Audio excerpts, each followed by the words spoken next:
Bismillahirrahmanirrahim. Assalamualaikum warahmatullahi ta'ala wabarakatuh. Saya atas nama Mumun Maimunah, mahasiswi UIN Sibar Syekh Nurjati Cirebon, kelas B8, NIM 238113025, semester 3 tahun ajaran 2024, akan menyampaikan video pembelajaran tentang usul fikih dengan dosen pengampu yaitu Bapak Alam Tarlam SUD MAG. Akan menjelaskan atau akan memaparkan pengenalan usul fikih, dasar hukum Islam dan metode penetapan hukum.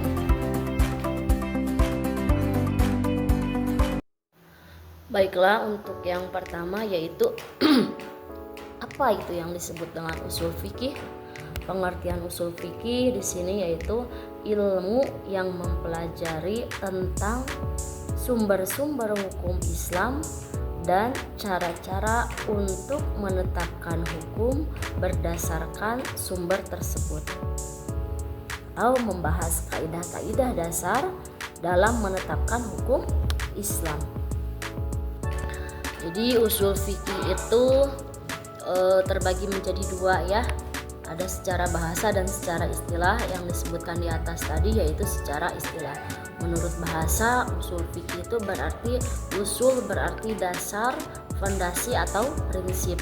Fikih berarti pemahaman mendalam khususnya dalam hukum syar'i. Jadi secara istilah yang telah disebutkan di atas, usul fikih adalah ilmu yang membahas tentang kaidah-kaidah atau metode untuk memahami sumber-sumber hukum Islam dan cara menggunakannya dalam menetapkan hukum. Dan yang selanjutnya sekarang yaitu tujuan usul fikih. Tujuan usul fikih yaitu membantu memahami cara berpikir yang benar dalam mengambil keputusan hukum, lalu menyusun argumen hukum berdasarkan nas atau teks dan prinsip-prinsip yang ada. Jadi itu adalah tujuannya usul fikih, untuk membantu memahami cara berpikir yang benar dalam mengambil keputusan hukum atau menyusun argumen hukum berdasarkan nas atau teks dan prinsip-prinsip yang ada. Dan selanjutnya yaitu adalah sumber hukum. Sumber-sumber hukum dalam usul fikih semuanya itu ada 4. Yang pertama yaitu Al-Quran. Jadi Al-Quran itu sumber utama dalam hukum Islam. Jadi kalau tidak ada di Al-Quran baru yang selanjutnya. Jadi yang pertama itu yang dicari itu dalam apa dulu? Dalam Al-Quran. Yang kedua yaitu Al-Hadis. Al-Hadis itu perkataan, perbuatan dan persetujuan Nabi Muhammad SAW. Kalau tidak ada dalam Al-Quran maka cari di Al-Hadisnya. Dan yang ketiga yaitu ijma. Apa yaitu ijma? Ijma yaitu konsekuensi ulama, konsensus ulama atau kesepakatan ulama dalam suatu masalah hukum. Itu nomor ketiganya. Jadi kalau tidak ada di Al-Quran dan hadis maka ada ijma di situ. Terus yang terakhir yaitu qiyas. Apa itu yang disebut dengan qiyas? Qiyas yaitu analogi atau perbandingan hukum dari kasus yang sudah ada.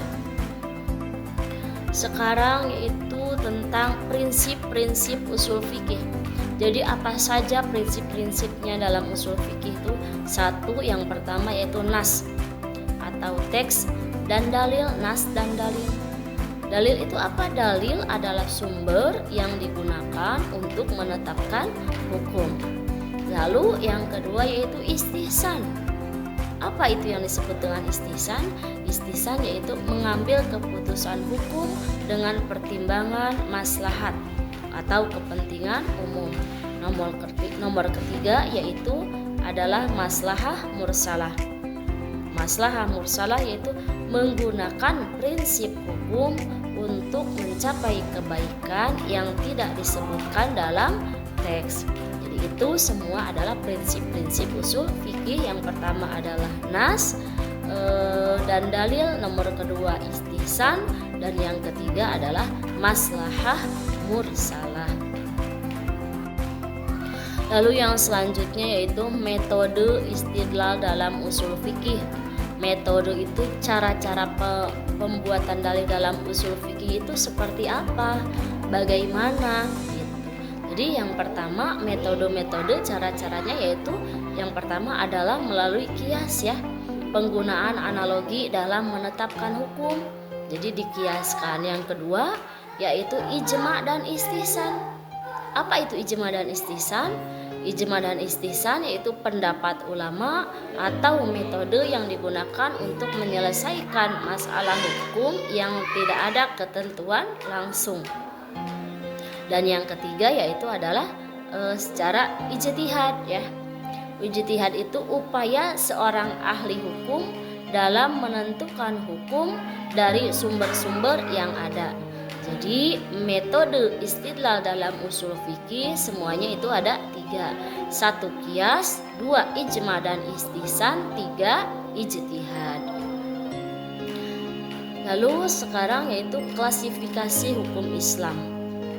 Di apa saja yang diklasifikasi dalam hukum Islam itu? Yang pertama yaitu hukum fardu.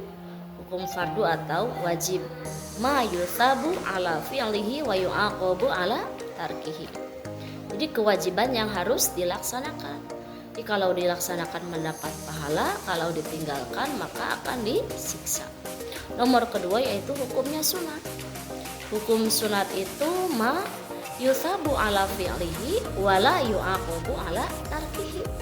Hal yang sangat dianjurkan tetapi tidak wajib. Jadi kalau misalkan dilaksanakan dia mendapatkan pahala, tapi kalau tidak dilaksanakan juga itu tidak mendapat dosa. Itu namanya hukum sunat.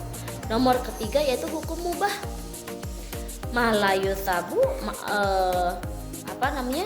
hukum mubah mah hal yang dibolehkan, tidak ada pahala dan dosa. Jadi dikerjakan tidak mendapat pahala, ditinggalkan juga tidak mendapat dosa. Malayuthabu ala fi'lihi wala yu'aqabu ala tarkihi. Lalu yang selanjutnya itu hukum apa? Makruh. Hal yang sebaiknya dihindari tetapi tidak dosa.